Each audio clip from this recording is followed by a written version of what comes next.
Buenas tardes a todas y a todos. Good afternoon, everyone. Also, good afternoon to all of you who are following us on our YouTube channel. We are starting this third day of the doctoral seminar program, Charles V European Award, Angela Merkel. The fortune of being together, securing and strengthening Europe's cohesion. Now we have a session that is a little bit special. We have the participation of MAYTE ANAIS DONGO SUEIRO. She is a professor and researcher in the field of international relations from the Pontifical Catholic University of Peru. It is an honor for us to say that she is a member of Yuste's Euro-Ibero-American Alumni Network. It means that she was also part of the seminaries. She received one of these scholarships. We want to thank MAYTE for having connected. She's on screen. It's really a pity that you can't be here with us because you are familiar with this place. You know what you're missing on. We really hope that you can be here in the future once again and be here with us. Well, MAYTE wanted to be here with us and she accepted to participate in the seminar and she decided to connect from Peru. We will try to stick to the time that we have because one of the reasons why MAYTE couldn't come is because she's working, she's teaching there and she has a class at 5 p.m. Spanish time. I will give her the floor for her to introduce our next speaker, who is Armando Santana Bugés. MAYTE ANAIS, the floor is all yours. And once again, thank you very much for joining. And a great hug from all the members of the foundation. Good afternoon, thank you very much. It's really a pity not to be here. Unfortunately, it was not possible. But at least I can hear you. I was following on the YouTube channel and now I can connect live. I am going to introduce Armando Santana Bugés, who's a researcher from the University of Jaén. And he has done stays in Oxford, Harvard, Stanford, La Sapienza in Roma, the Constitutional Studies Center, and he has published in publishing houses like Aranzadi, and he has been recognized as the best jurists of Andalusia, and he was selected among the best 30 lawyers in Spain. He has been the recipient of other awards from ESADE, Ramón Fundación Areces, and the Uriol Urquijo Foundation.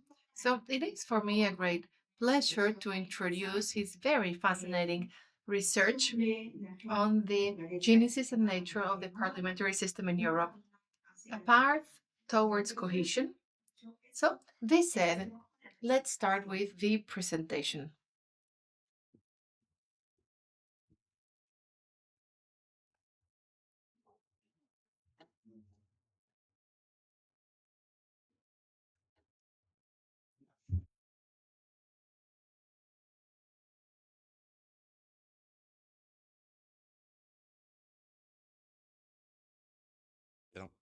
No es eso.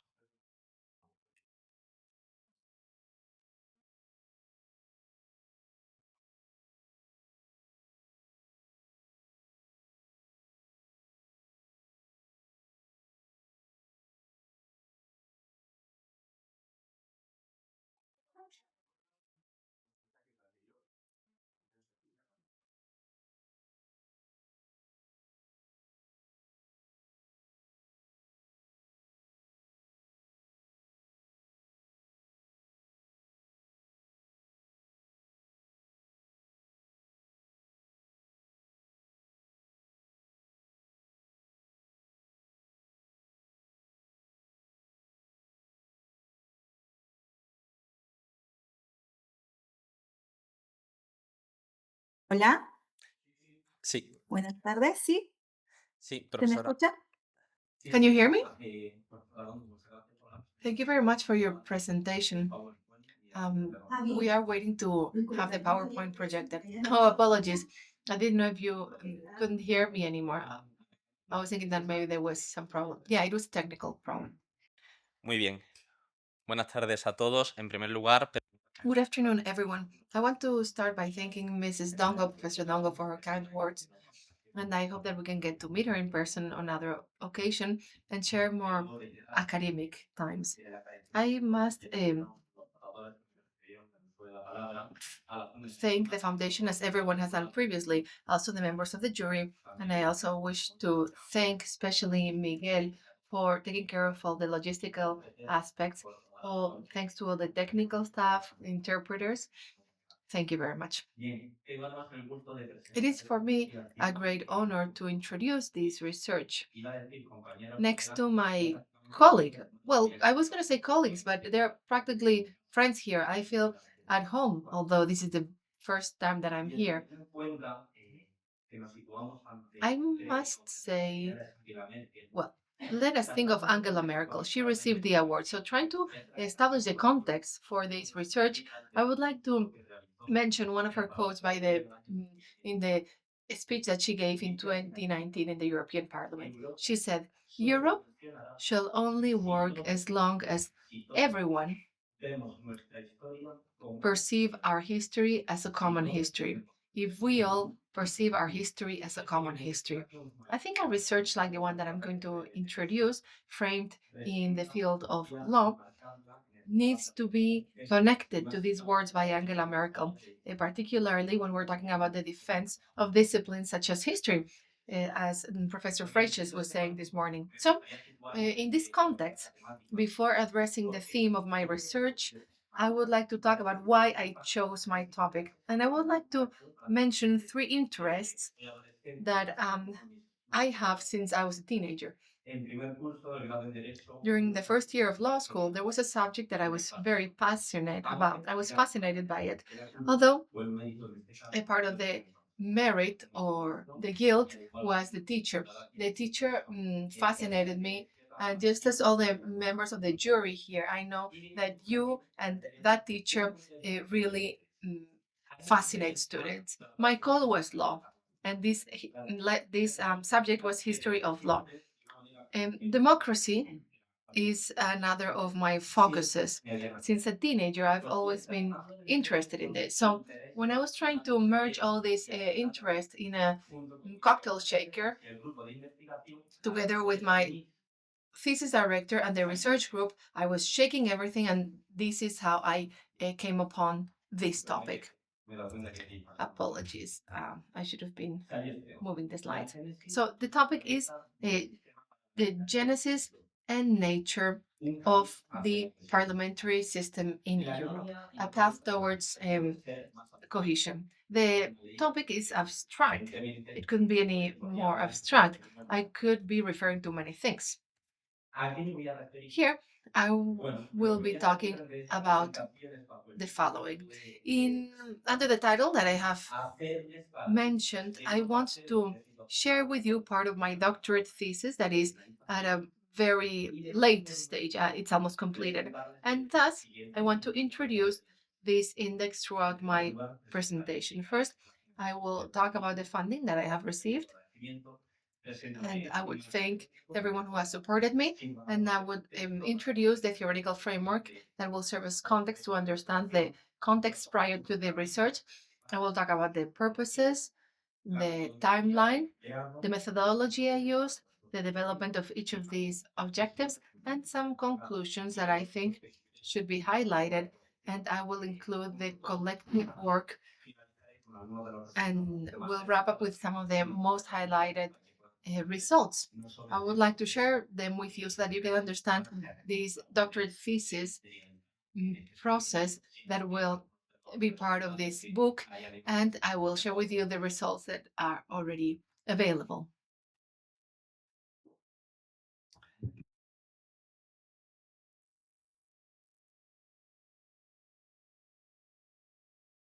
Bien, la financiación de mi programa de tesis Funding for my doctorate thesis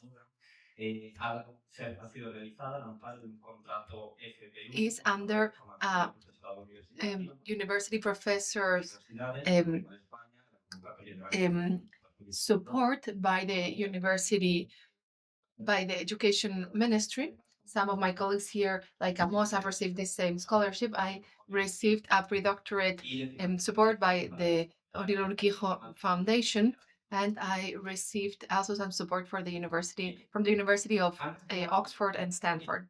Before I get started, I want to mention that when my um, thesis director proposed this topic, I want to say that the genesis, it's a major aspect. I don't want to be vain, and I don't want to say that my topic is the best topic ever. No, not at all. But there's something that is objective, and that is that outstanding lawyers of Spain and the historians have addressed this topic, genesis and nature of the European parliamentary system. This is an advantage, but it can be a disadvantage too, or better said, an opportunity, a challenge. Why?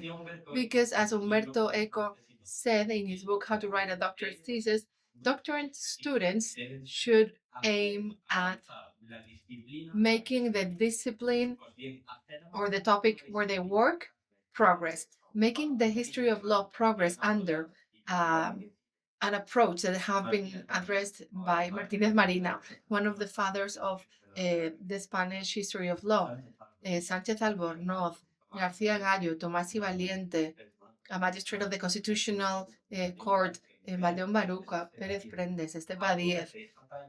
These authors have already addressed this topic, so this is very challenging because you, as audience, could wonder, what can you offer? What new can you say? Why is your research important? To answer this question, I would like to provide some context. In 2013, UNESCO carried out a statement in Pyongyang where they pointed out that, and I'm quoting literally, the parliamentary system, the oldest parliamentary system in the world, were the courts of León in 1188. Thus, these courts, las Cortes de León, and become for UNESCO, and this is how this is reflected in the in Memoris Mundi, the archives of UNESCO. This becomes the parliament by excellence. If you read this document, you will be able to see how UNESCO reflects that the Cortes de León, the courts of León, are the model of medieval parliament, and thus they served as a model for Europe. It is no doubt the a statement that leaves a very high bar. Then we have a British and a Spanish model. We know that there are authors like David Carpenter, Nicolas Menzel, Paul Branch, Sophie Ambler, chairs of Oxford, Cambridge. We are all familiar with these names. They said things such as the fact that the UNESCO statement, that, as I said, is very outstanding, that this should be reviewed. In this review, this review takes me to my research question. If I had to summarize my thesis in one sentence or in one question, this would be my question. Are the 1188 courts the oldest parliamentary system in the world? UNESCO already answered. UNESCO's answer was yes, but my thesis is aimed at revisiting or rethinking this statement. Additionally, I consider that it is fundamental to give an answer, a yes or a no, because the main consequences of such a statement are twofold. Firstly, we could state that the 1188 courts, as stated by UNESCO, were the first time in the history of humankind that a representative assembly, in this case, we would be talking about a court chaired by the king and the clergy and the aristocracy, allows the participation of citizens. And secondly, we could state that the courts of Leon of 1188 may or may not be a parliament that serves as a model for Europe. I'm a lawyer, I'm not a historian, but in my thesis I make this very clear, and I will restate this in my publication. I don't like to be anachronic. The 1188 court should not be considered as a parliament, because if we consider the legal nature of this institution, I mean, under no circumstances could be referred to as a parliament, but it's a different type of assembly. The objectives, the main objectives that I will address in a very brief way in my publication are five. There are five objectives. So these five objectives are necessary for the research question. First of all, I want to determine the precedents or the background of the medieval parliaments. I cannot explain the event in 1888 without a rigorous studies of the immediate precedents that in some strict way will describe the participation of the citizenry in the decision-making process of public affairs. The second objective would be to analyze the manuscript tradition to determine the iter of the court or the parliament. And there I will cover from 1188 to 1348. That would be the period of study of my research.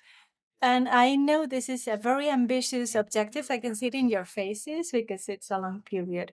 But while I analyze manuscripts, the UNESCO declaration used to try and deduce for them that in 1188 there were citizens, representatives of the people in those courts, in those parliaments. That's why I need to revise those sources, those source documents.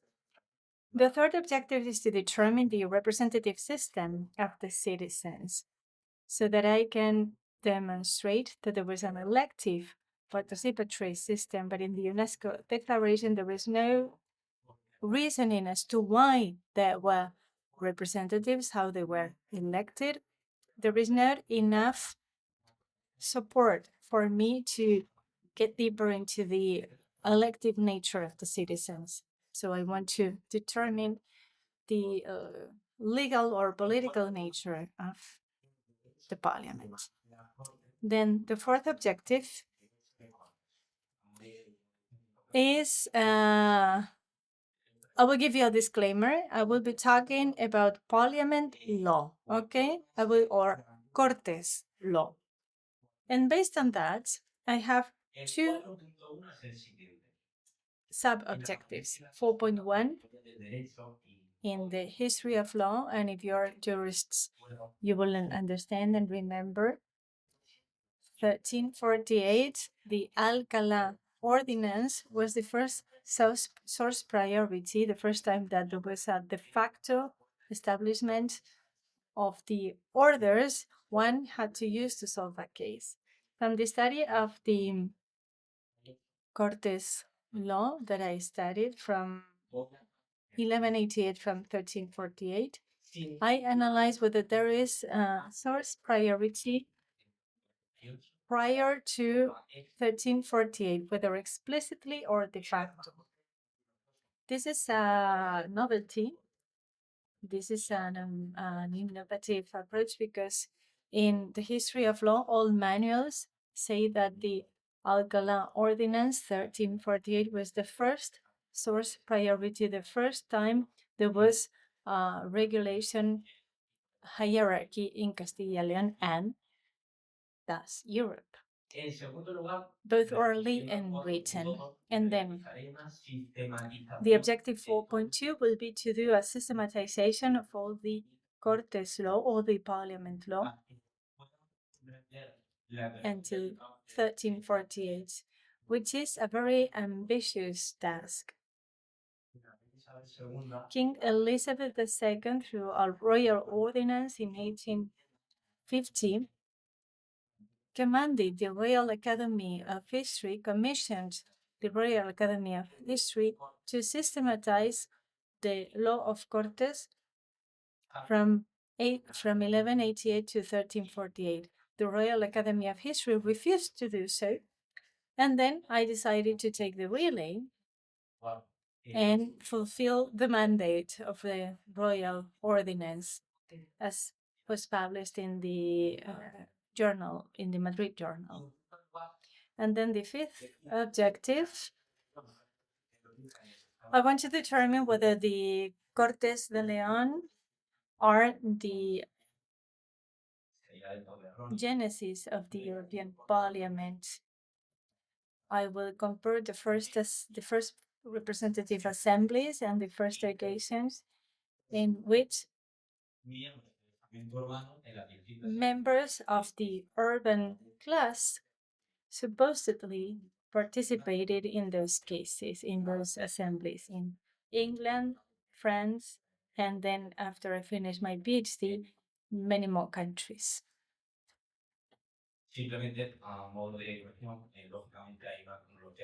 So this is a timeline of the project. It started out in 2022, and what you can see each one of the objectives and the period that will cover them.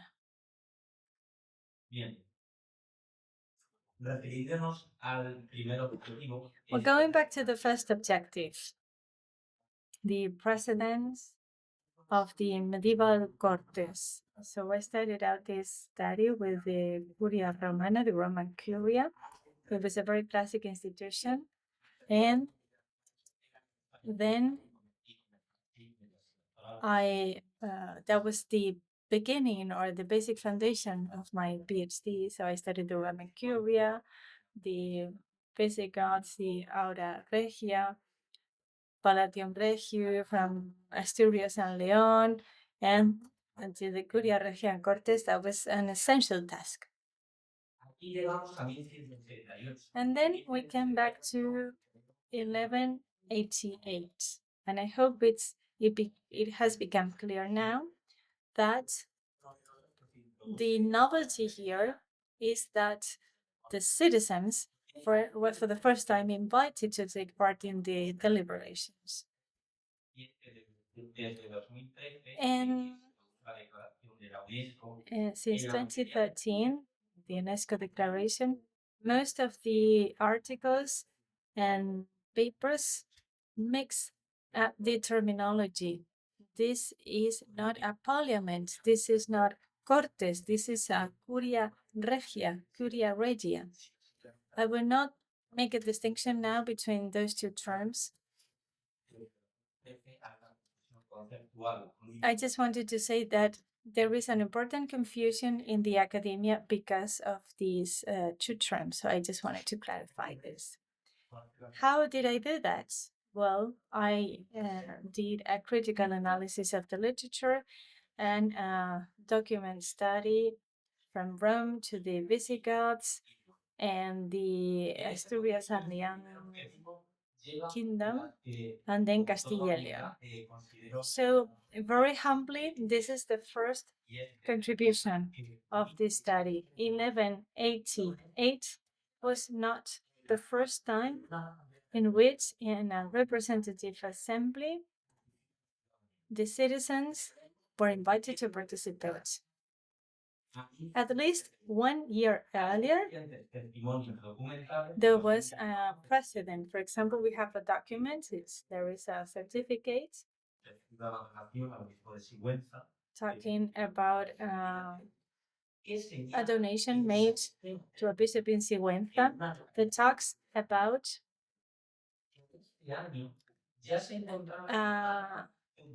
an event in San Esteban de Gormaz, a municipality not far from Leon, where there was an assembly or a meeting between the king, noblemen, and some other people that were discussing some stuff. For example, the wedding between the prince and the daughter of a German prince. So at least that is a prior example. So at least 1 year earlier, 1187. The results of this objective to determine the precedents of the medieval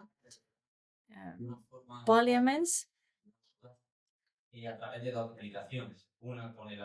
has been published in 2 publications. One in the annual report of the Spanish law history, and the other one in ICON, the International Journal of Constitutional Law from the Oxford University. And then I need to move on to the second objective. And I am a jurist, not a historian. So out of respect, I want to humbly touch upon it. I wanted to analyze the manuscript tradition to determine the author of the parliaments, as suggested by my thesis director, because I didn't understand what that meant. And he said, well, that means a lot of hours of work delving into the archives. So I wasn't aware of the many hours I would have to spend there, but it was a necessary task.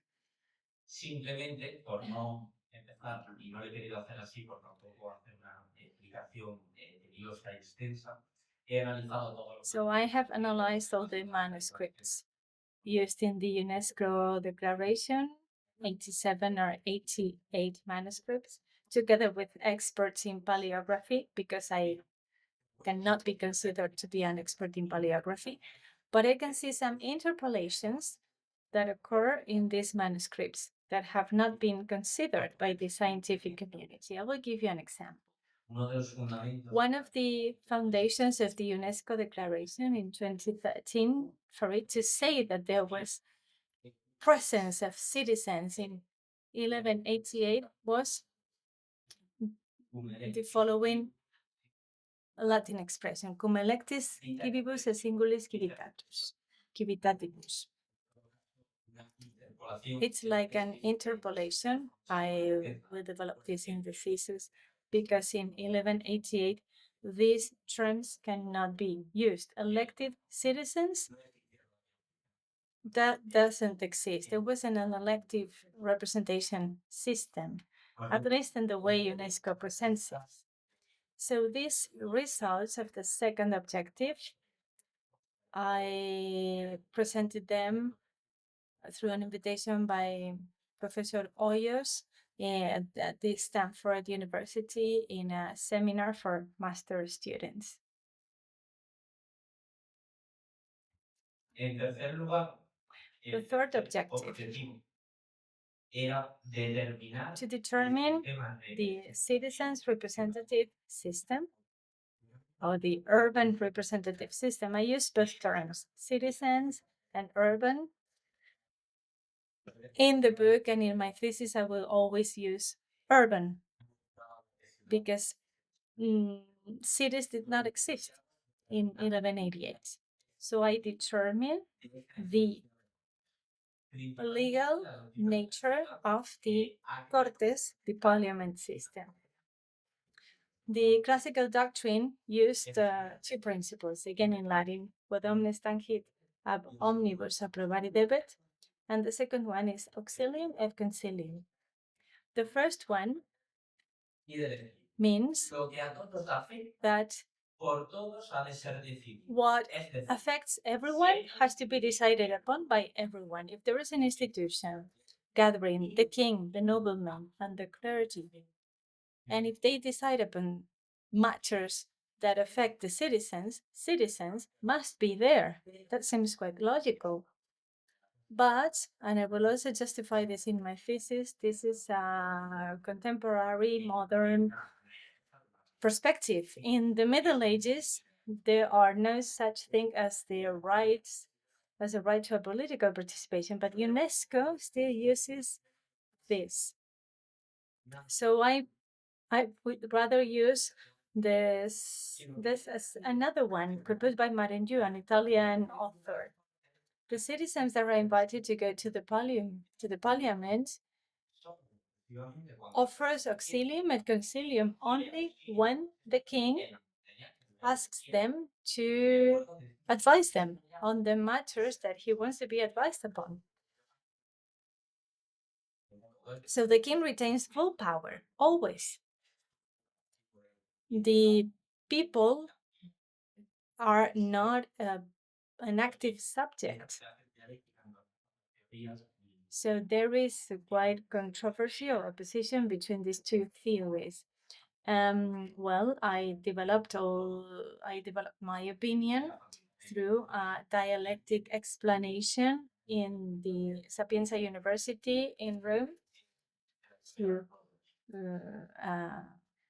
during a stay in La Sapienza in the School of Law, and also this publication, this paper that you can see on the screen in the Journal of Legal History. And then about the fourth objective. Remember the first one, was there a source priority before 1188? I can say that I have read all manuals of the history of Spanish law, and I have corroborated it with my fellow colleagues in my research group. And sorry, not 1188, but 1348. And they all say that the first date is 1348. But if we study all the sources between 1188 and 1348 in Castile, Leon, and the future crown of Aragon, comprising of Catalonia, Aragon, and Valencia, I could find 136 Parliament ordinances. So 1348 is not the right date. I don't want to correct all the manuals, but I have the noble aspiration to update at least some of the manuals to include the new corrected dates. Parliament ordinances are kind of notebook, volume, a book that lists all the ordinances, all the rules presented by a king, and I have compiled all of them and presented them in a joint program of legal history between the University of Sydney and my university, the Jaén University. And then the second objective in number 4, because there were 2 objectives here. I was talking about 4.1, and now about 4.2, the systematization of the Parliament law. Remember the ordinance, that booklets that compiled all the rules presented by the king before the citizens? But there are many types of rules. I'm using modern terms here. I know there is a contemporary distinction between the civil law, trade law, etc. But in the classical way, use publico and use privatio, the systematization was very simple. Apparently, it was either public law or private law, by following the classic reasoning of the School of Bologna. But I know this is anachronistic, but I want the results to be useful for foreign researchers. So I have systematized all law under a contemporary prism. Because if, for example, we have a researcher coming from Harvard or Duke or Brown wanting to analyze, I don't know, trade law in the Middle Ages, okay? If with this systematization or categorization, they can easily analyze all rules pertaining to the trade law, instead of having to read all the ordinances. So as I was saying, As you can see, this pointer is not working really well. Or maybe it's me. So as I was saying, I was accepting the commission by Elizabeth II, the one that was not fulfilled by the Royal Academy of History. They refused to do the categorization. In case you want to ask me about that later, I will tell you more during the Q&A sessions.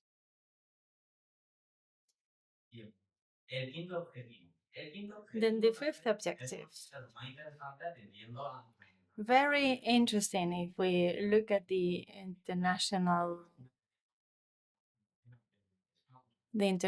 aspects, the international situation. The Cortes de Parliament in 1188 have always been studied together with the Carta Magna from 1215 and the Baron Chart.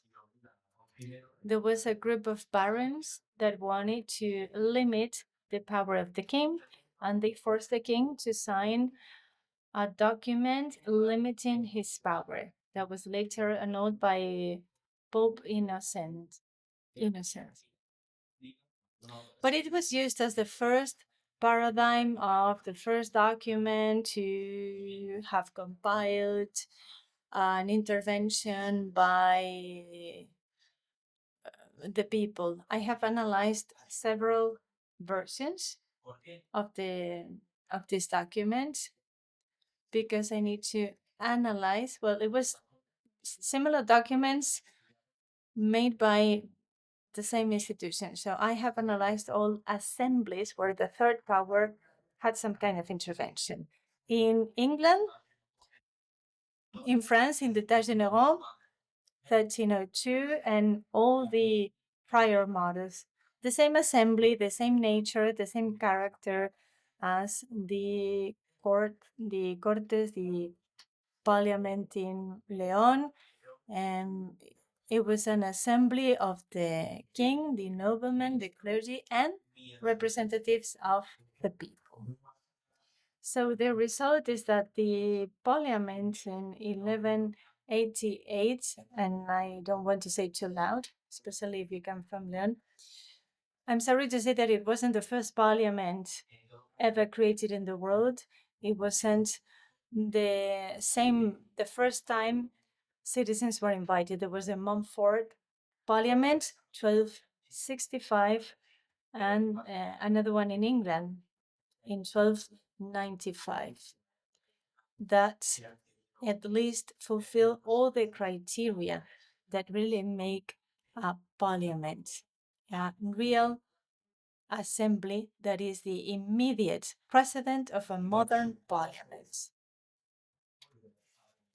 I have done this work at the Oxford University, the IECL, under the supervision of Matt Dyson, the director, and their results will be included under a collective work with the prologue of Amaya Kessler from Stanford University. And I have the honor to be surrounded by colleagues from all the continents who have analyzed the same period of time and the same institutions in more than 20 countries. So it will be like a barometer that we can use to try and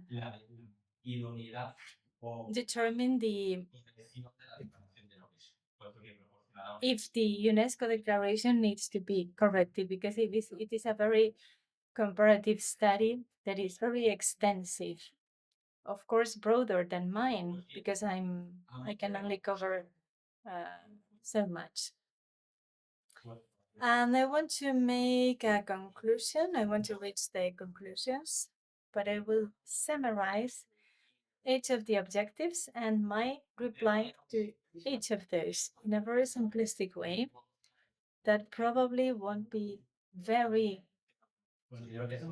technically rigorous, but I think it's still necessary because this is a summary of my whole PhD thesis. Just a minute. The first objective, I have determined all the precedents of the medieval parliaments before 1188. So I have analyzed all examples of assemblies where the citizens were invited to. So that I could demonstrate the ITER. In what way the citizens have been invited to take part in decisions that affected the whole people. Then I created a list of all the manuscripts used by the UNESCO declaration. I haven't included some of them ex novo. I have determined all the interpolations that, in my view, have been written by the scribes and copiers that demonstrate the participation of citizens before 1348, and I have set them apart from other texts that did not fulfill the criteria. And then the third objective, I have determined the legal and political nature of the parliaments. There is a paper by Professor Marina, the president of the Royal Academy of History, 3 volumes. It's a work of reference both for Spain and Europe. It's called Theory of the Parliaments, the Siete Partidas, the Fuero Real.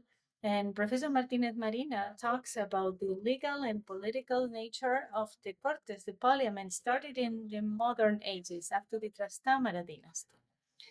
I went a little bit earlier, very humbly, as compared to what Martinez Marina said. So I have tried to give some legal grounds on the consideration of the parliament before that date. The fourth objective, when it comes to the right of the Cortes, was twofold in terms of objectives. First, the classic manual said that in 1314 was the first time that a hierarchy was established. In my thesis, what I state is that this was done before de facto and also explicitly.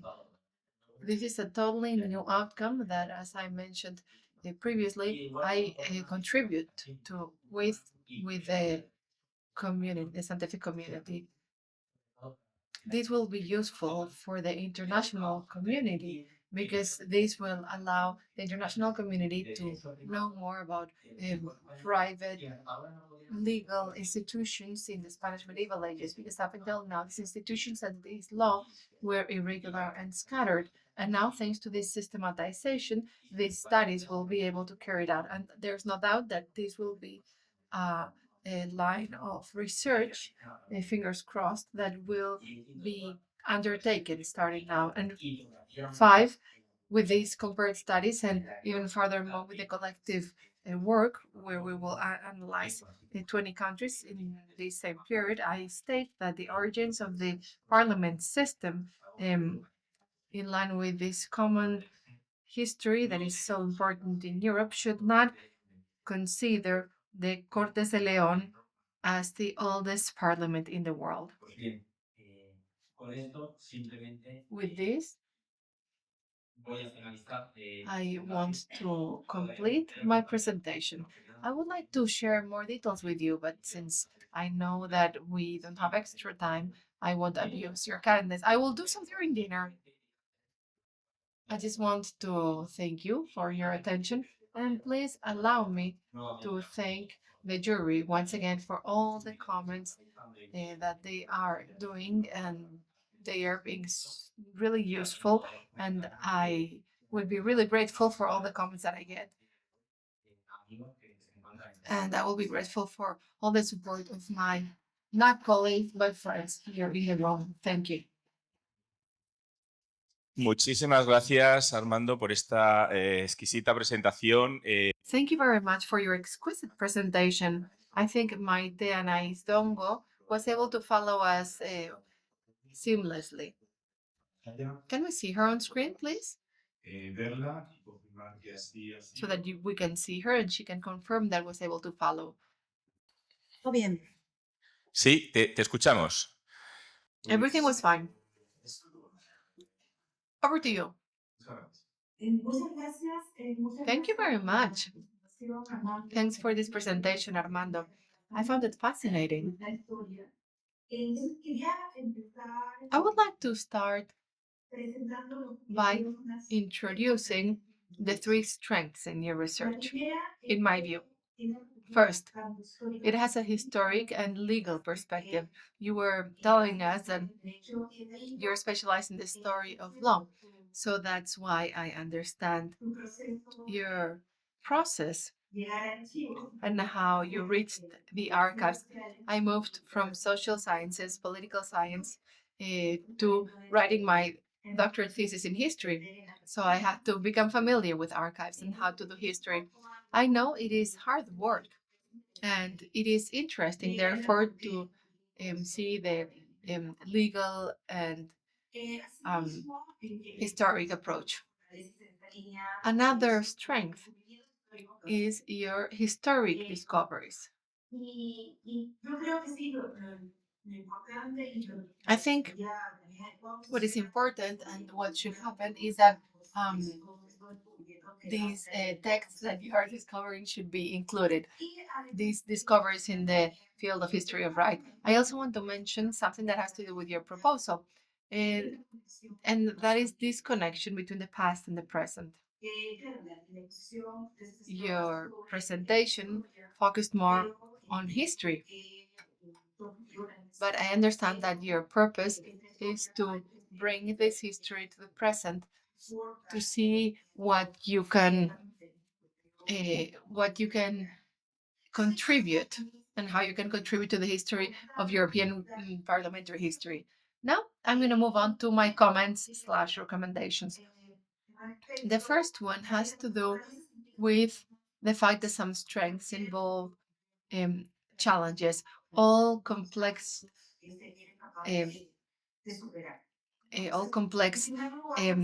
aspects bring with them challenges. First, each of the different perspectives in your research would involve different research. So it's like different researches within one research.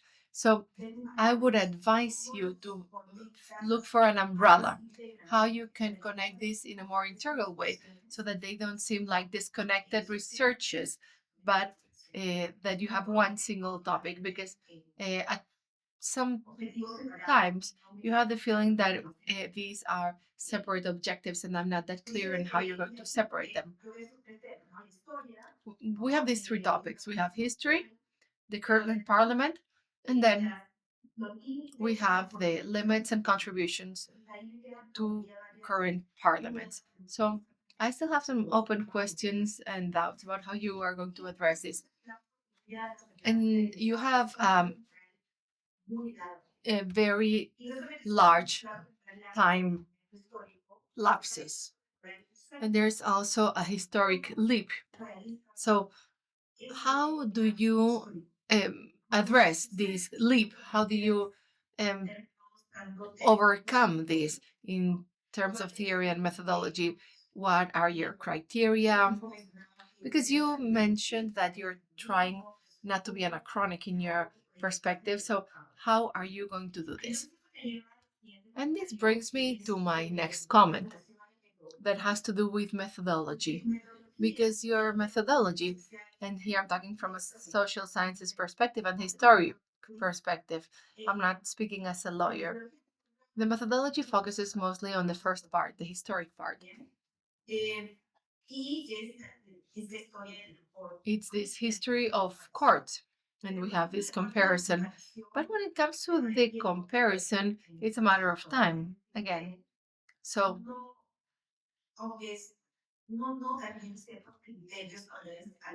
I can see that you have some criteria when it comes to selecting the cases. There's a very large and long time lapse. There are different analysis cases. Maybe if you're going to include this in the text, you should explain how you selected each case. You are aware why you did it, but maybe you should make it more clear.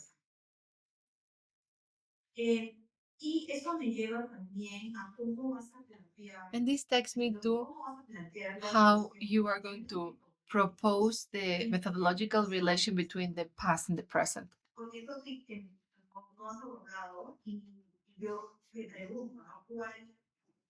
I wonder not only what the methodology is like, but what the argument will be. Because your research is qualitative. And I think you have an interpretative methodology. It's not within positivism. So when you mention the relation, at times it seems like you could propose indirectly a cause-effect relation, and I don't think that's what you want to do. So to do things the way you want to do them, I think you should take care of these aspects. Okay, I have this type of research. My aim is not to propose a cause-effect relation, and you have to explain what the epistemological perspective is. Particularly because I think the research is going to be read by lawyers, researchers, but probably also by people from the social sciences world. So I think this would be important. So this would be important if you want these three disciplines to benefit from your research.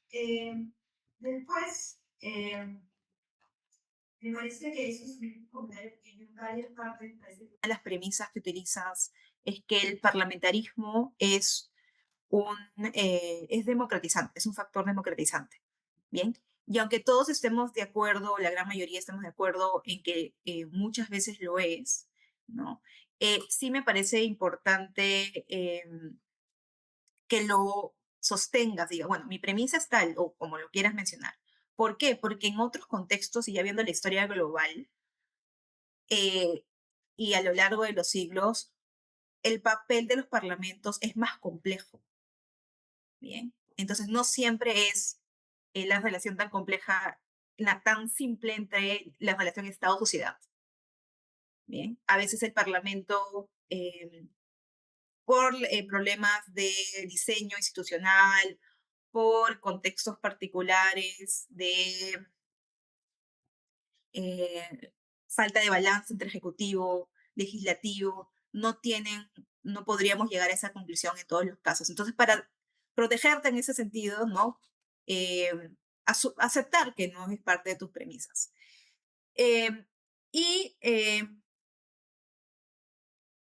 Sobre ya voy terminando. And I'm going to conclude. And I'll give you the floor so that you have time to respond to my comments.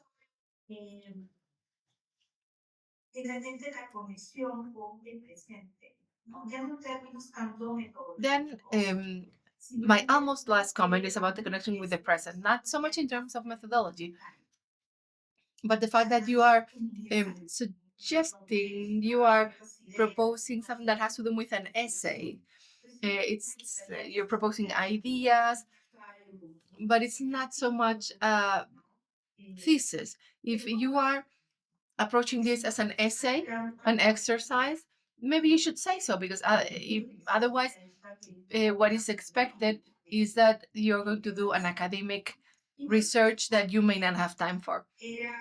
And lastly, there is something that it seems like you're clear on, particularly with the last thing you said, but I think it would be good to express this. You have a European and Western perspective. And why am I saying this? Because there are experiences throughout the world, Asia, Middle East, America, of participation of citizens. I don't know if we could talk about citizens as such, but people have participated in public debates. There are experiences outside of Europe. I'm not saying that these happened during these years, but there are very old and ancient examples. I think you should make it clear that you're talking about a European and Western perspective.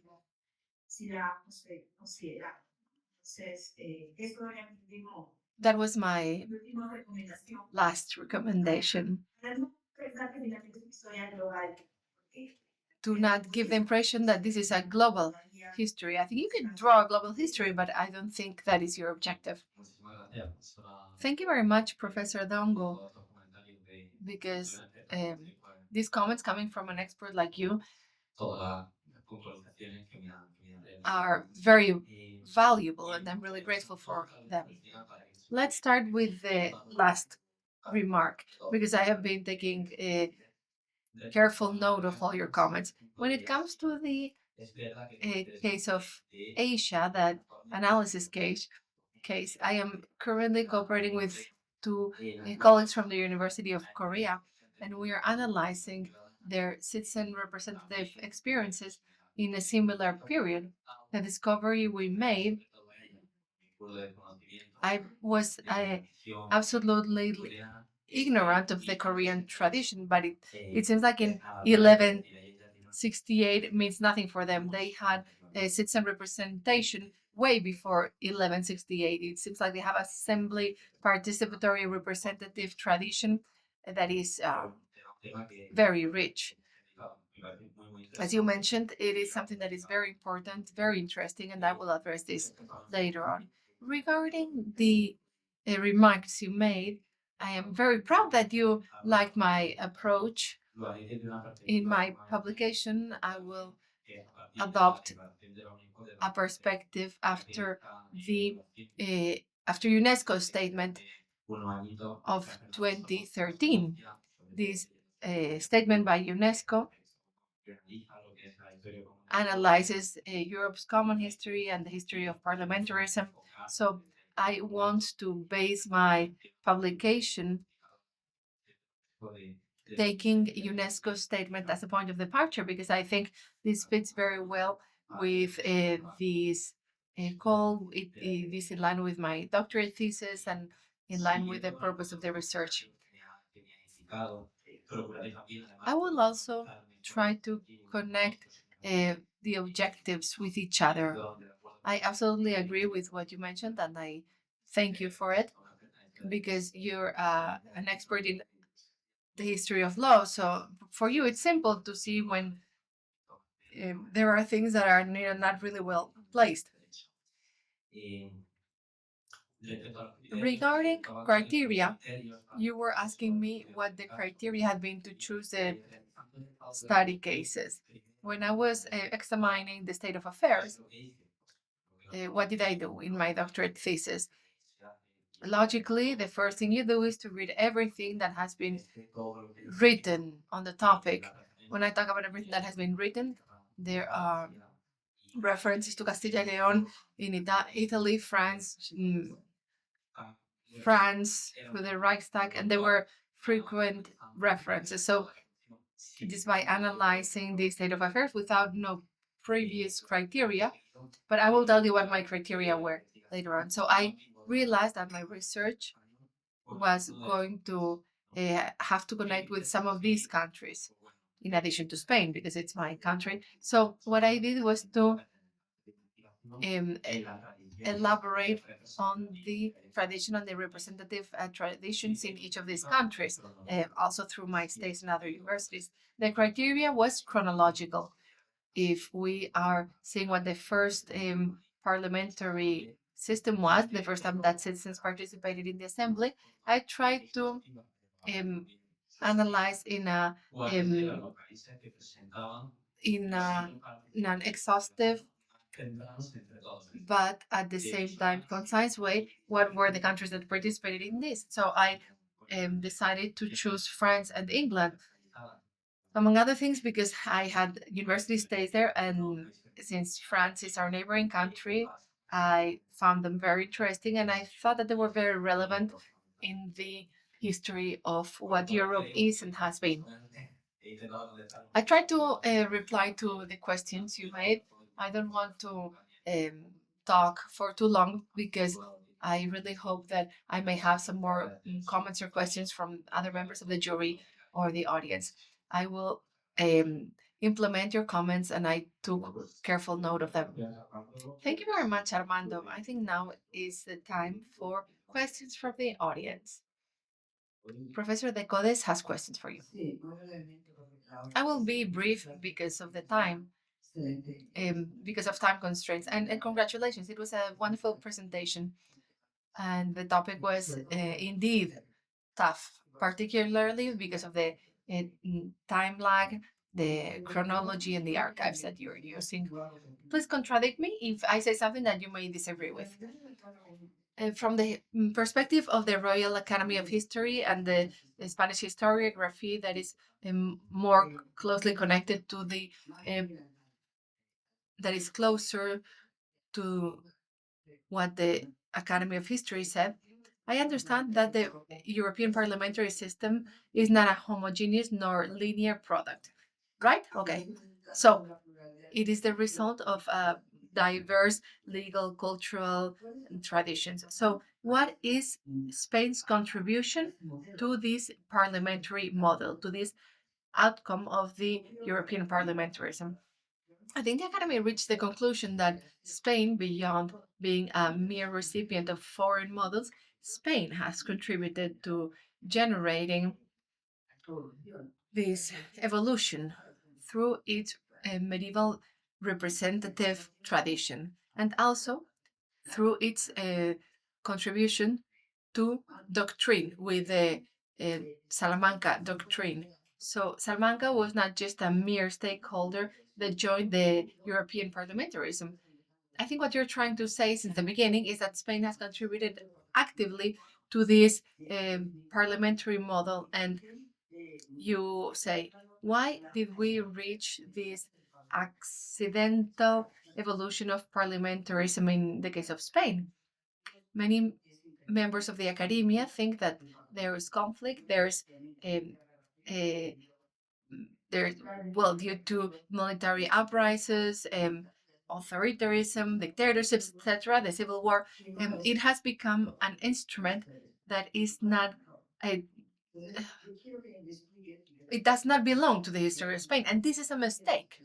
So I want you to explain up to what point you feel that the Academy of History has not quoted an official interpretation of the contribution of the medieval courts to European parliamentarism. I agree with everything you said. I will try to detail this point by point. The answer to these questions is not simple. First, there is no doubt Spain did contribute to this European parliamentary tradition. In fact, what comes to mind is Juana de Potí, who had a great influence in England, as we all know. They were talking about representative models in Castilla y León, and Castilla y León, and in what would become the crown of Aragon. And it seems like there are testimonies of some letters, for example, to the Exeter bishop, and in those letters it is highlighted that Juana's contribution is fundamental for the establishment of citizen participation in these assemblies and the participation of the people. So this would be like a minor example that bears witness to the fact that Spain has contributed largely to this tradition. The Academy of History made fundamental contributions to this. I wouldn't dare to say anything other than fundamental.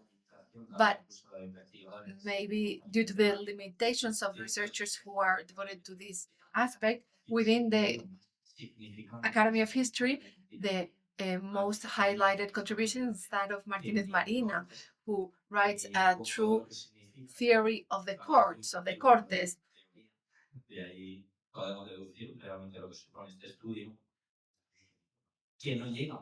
And it doesn't reach 11 38. Oh, sorry, 1388. So he has a limitation, and that is the limitations that emerge from the timeline that he works on. So my doctorate thesis and the publication that I will introduce in connection with UNESCO's statement, I try to go to a previous period to contribute to a magna opus like the one of the Teoría de Cortes. But in this period, the scientific production of authors that maybe due to their discipline, they are part of the Academy of History, or they're part of some other academy or the scientific community. So in this time lag, scientific production is not vast, or it has been vast, but only when it comes to later periods. And to wrap up, you're talking about the intermittence. I didn't cover this in my thesis, but the Trastamara, these representative systems that existed before the Trastamara put an end to that. We had a representative system before that that was the envy of Europe, because in England and they were angry because they were not well represented. In France, and there was no good development of it. In Italy, we better not say anything. In France, the general states are intermittent. The king can call whoever and whenever they want to call someone. So virtually, there is a selection, a personal selection. While in Spain we have an institution, the Cortes, that are celebrated every 2 years, and it's a pretty stable system. And in each of these calls, all sectors or stratums are invited. Thank you so much for your comments. Well, thank you for your contribution, Armando. I really enjoyed listening to it. But now let's talk about competences. Do you hear? Okay. So as a historian of modern times, I feel slightly uneasy to put your institution or the institution you had under survey into the tradition of European parliamentism. I'm missing references to the painful process, the discourse between 15th century and 18th, 19th century until the idea of separation of powers. Therefore, I would be really grateful if you could talk a bit more about the competences of the institution under your survey. Perfecto. Thank you very much for your comments, Professor. Can you hear me? I wouldn't have been able to describe it better than you. You talked about a painful process. Yes, painful. Since the 15th to the 18th century, as Professor De Codes was saying, with the Trastamara in Spain, there was an institution that was at the top of the representative system in Europe, even though Europe didn't exist yet.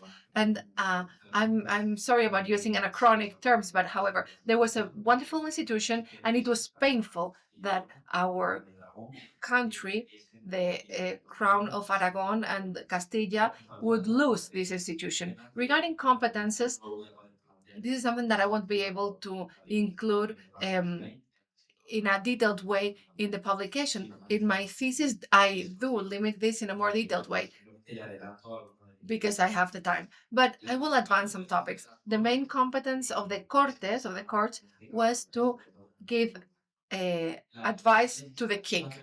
The legislative capacity, that is the one that I'm interested in as a lawyer. The UNESCO statement declares that the legislative power depends on it's the competence of the courts. And I am against this because the potestatis, all the king's capacity, lies in the crown. The principles, the king is the only one who has legislative competence. And I will say this very slowly because I want to express myself clearly for interpreters. The king legislates in the courts. The king does not legislate with the courts. So, gathering what you're saying about competences, which is no doubt a key paramount topic, and I really appreciate that you mentioned this and you bring this on the table. The legislative competence in the Middle Ages cannot say that it lies in the courts yet. However, they do provide help and counsel to the king, who with his potestatis, his power, legislates in the courts. Thank you very much for your question. May I have time for just a second answer then, in this context? Because then, if Yes, sure. Go ahead. I expected your answer. Then my additional question is, what's the difference between the Cortes and the court chapel of Charlemagne?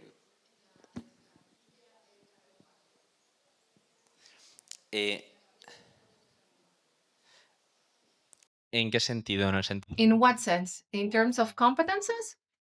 Me digo doble.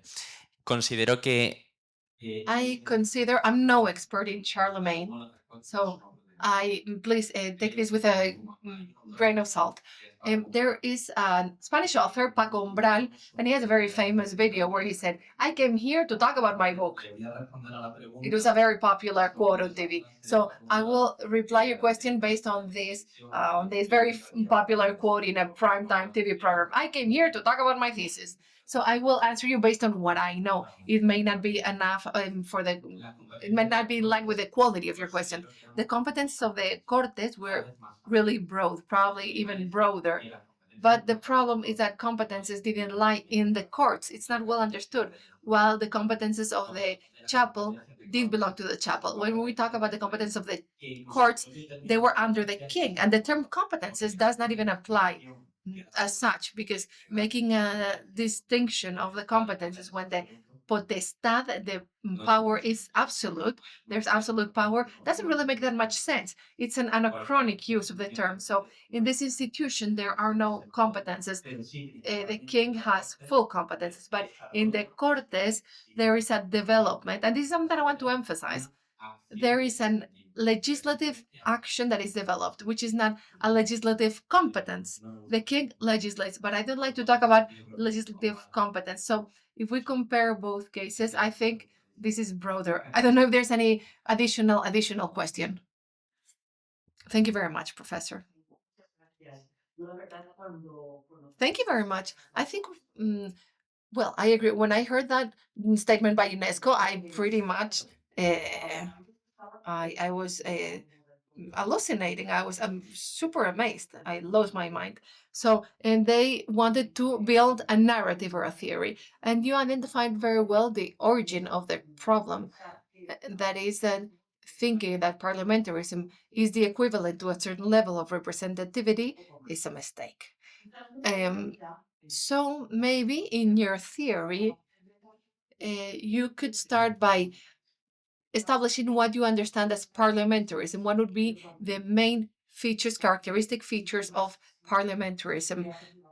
Particularly if you want to translate this into the current situation. Currently, parliamentarism is identified as a situation where there's a certain level of representativity, and also with the concept of parliament as the main axis of political life.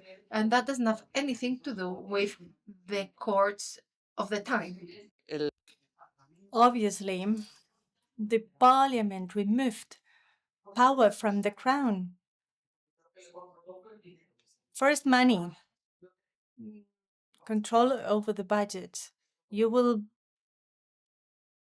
go to the war, you will make wars if I let you. And so that control was very important.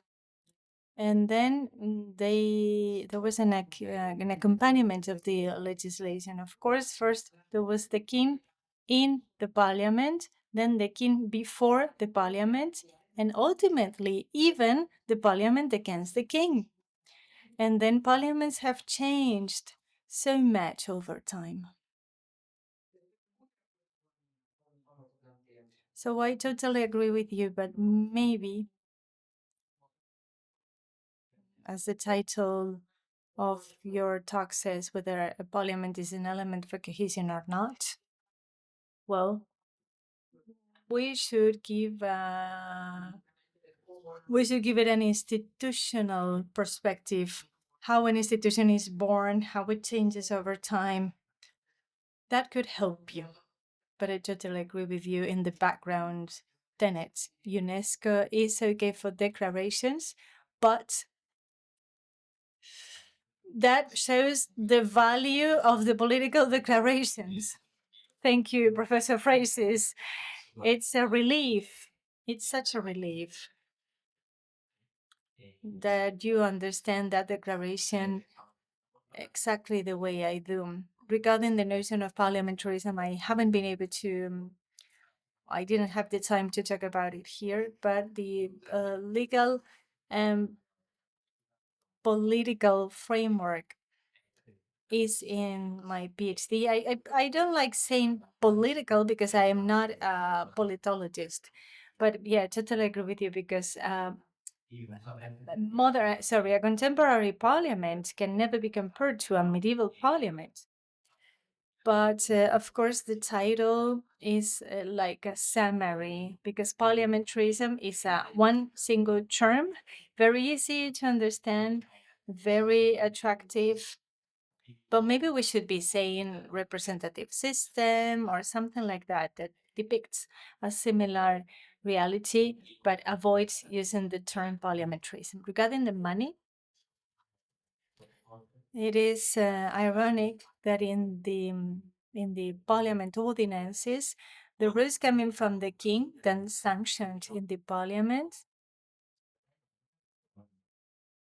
depends on the needs of the crown of the monarch for money. I couldn't include this in the thesis, but I tried to do something about it in my postdoc research. I want to analyze the relation between the need for money of the king and the communication with the parliament. It is evident in Castilla y León, and even more so in England, because the exchequer, the treasury in England, every time the king wants to make war with France or to do a rearmament, has to convey all the barons and to collect money. So I totally agree with you. Thank you. It is such a relief. Thank you, Professor. Armando, Felipe de la Hello, Felipe Hernando from the Carlos III University. When you started out, I thought, oh my God, this is going to be a long afternoon. But now, please, I hope it wasn't over because I thank you for your passion. The way you have spoken, I loved this discipline and I love the way you speak with such passion about it. So you've been talking about medieval history, and I would like to know whether you can maybe speak about some contemporary history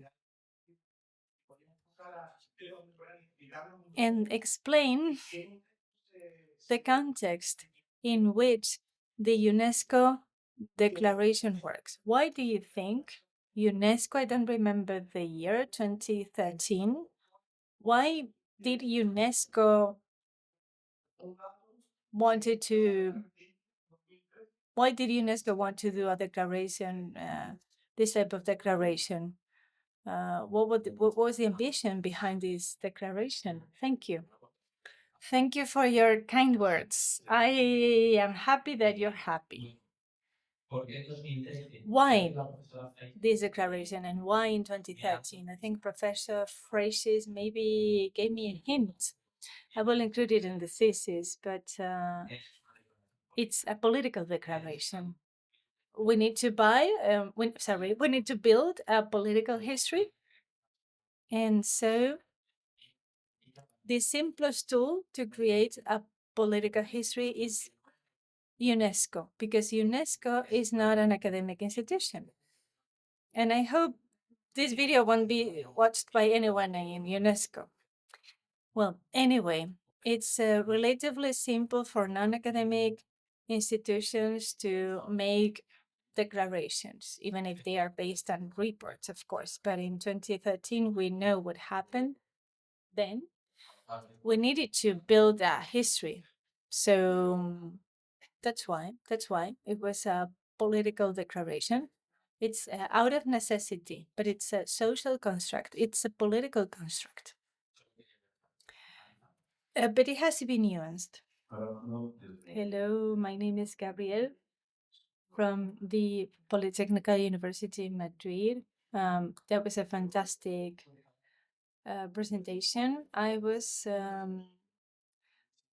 have many questions, but I think I will talk over dinner. I'd like to know how you cover the archival gaps, because I found many archival gaps in my research covering the 60s and the 70s, 1960s and 1970s. So I imagine there have to be many cover gaps, many archival gaps in those medieval archives. And then I'm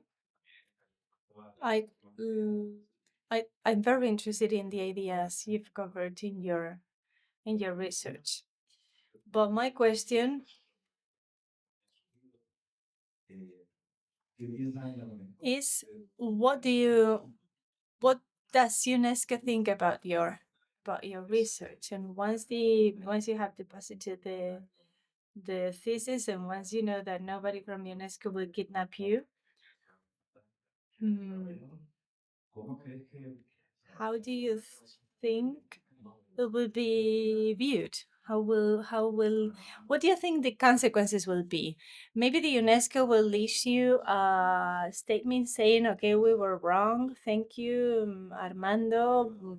We will correct the current declaration. Or maybe you've sent an email to UNESCO saying, hey, I've got important information for you to consider. Thank you, Gabriel.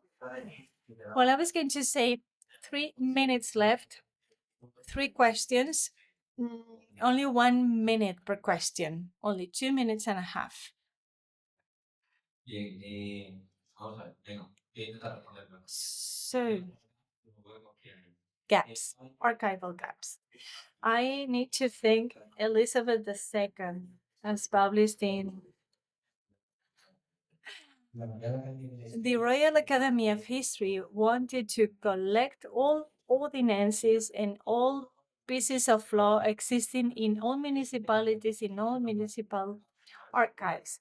But municipalities were not collaborating. So Elizabeth II said, okay, then someone has to help out. So the Royal Gazette of Madrid in 1839 forced many people to collaborate and close the gaps, bridge the gaps by fulfilling all the documents that were missing. So there are not many gaps. The second question, this is very interesting. I don't have the time, but there were some cities and towns called villas in the medieval ages, and they were underrepresented in the Cortes, in the parliaments. Everything that was said by the king before the parliaments was then copied by the scribe, and then they printed out copies to be sent to all the cities. The number of copies that were printed out depended on the population of each city and town. And then as for the third question, the UNESCO declaration, well, the best way, there's no better way in the field of science of praising a declaration than discussing it. So in an academic world, all this work is not contradicting the declaration, it is reinforcing it. How many of you were aware of the 2013 declaration? Now you know it. So I don't know what they will say, but I think it will be positive. I have anyway contributed to people talking about the declaration and right on time. Bueno, pues muchísimas gracias, Armando, por tu exposición. Thank you, Armando, for your presentation and for solving many questions. You will have time over dinner and after dinner to talk about the rest of the issues and to reply to the rest of the questions. Thank you, Professor, for following this presentation, for making remarks and comments. We will send you the final contribution, the final text, so you will be able to do a follow-up. And we will disseminate this final text and we'll see if it reaches those that need to be reached, because we want to see the outcomes of your work. We want to contribute to the outcomes being produced, and I hope you are about to finish your research. So this is it. This is the end of this session. Now we have a visit to the monastery, and then the presentation of the book launch by Susana del Rio, 12 European Women. We finished on time. MAYTE, I hope you will be able to fulfill your